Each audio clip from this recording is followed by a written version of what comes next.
కాకినాడ నుండి గత 5 దశాబ్దాలుగా ప్రచురితమవుతున్న యాదగిరి మధ్వ పంచాంగాన్ని ఉత్తరాది మఠ పీఠాధిపతులు శ్రీ సత్యాత్మ తీర్థ స్వామీజీ ఆవిష్కరించారు. హైదరాబాద్ లింగంపల్లి ఉత్తరాది మఠంలో జరిగిన ప్రత్యేక కార్యక్రమంలో పంచాంగ ప్రచురణకర్త యాదగిరి మధ్వేష్ మధ్వ పంచాంగాలను అందజేయగా స్వామీజీ ఆవిష్కరించి ఆశీర్వదించారు. ఈ సందర్భంగా స్వామీజీ మాట్లాడుతూ ప్రతినిత్యం పంచాంగాన్ని ఆచరించడం ద్వారా అనేక ప్రయోజనాలను పొందగలమని అన్నారు. పంచాంగం ప్రతి ఒక్కరికి దిక్సూచి వంటిదని, తిథి వార నక్షత్ర కరణ యోగాలను తెలుసుకోవడం ద్వారా చేపట్టిన కార్యక్రమాలని విజయవంతం అవడానికి భగవంతుని అనుగ్రహం తప్పక లభిస్తుందన్నారు.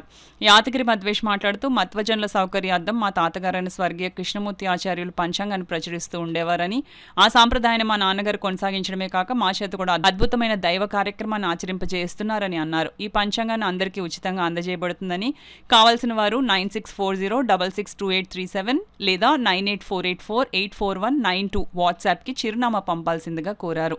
శ్రీరామనవమి సందర్భంగా పిఠాపురంలో అతి పురాతనమైన మధ్వ సాంప్రదాయ పూర్వక నిత్య పూజలు జరుగుతున్న సీతారామాంజనేయ స్వామి ఆలయంలో వంశపారంపర్య అర్చకులు శ్రీ మైలవరపు శ్రీనివాసాచార్యుల ఆధ్వర్యంలో ఈ నెల 27వ తారీఖున నిర్వహించనున్న శ్రీరామనవమి ఉత్సవాల తాలూకు ఆహ్వాన పత్రికలను స్వామీజీ ఆవిష్కరించారు. అనంతరం శ్రీనివాసాచార్యులు సమర్పించిన ప్రత్యేక వస్త్రాన్ని స్వామీజీ స్వీకరించి ఆశీర్వాదపూర్వక మంత్రాక్షితలను అందజేశారు. కార్యక్రమంలో మఠ దివానా సుధా పండితులు శశి ఆచార్, సుధా పండితులు జయతీర్థాచార్, పగడాల పద్మనాభాచార్, సులేబావి నరసింహాచార్, శ్రీమతి మౌనిక, శ్రీమతి శోభా సూర్యనారాయణ, పన్యాల బుజ్జి, యాదగిరి రఘోత్తమాచార్, శ్రీ రమామణి పలువురు పాల్గొన్నారు.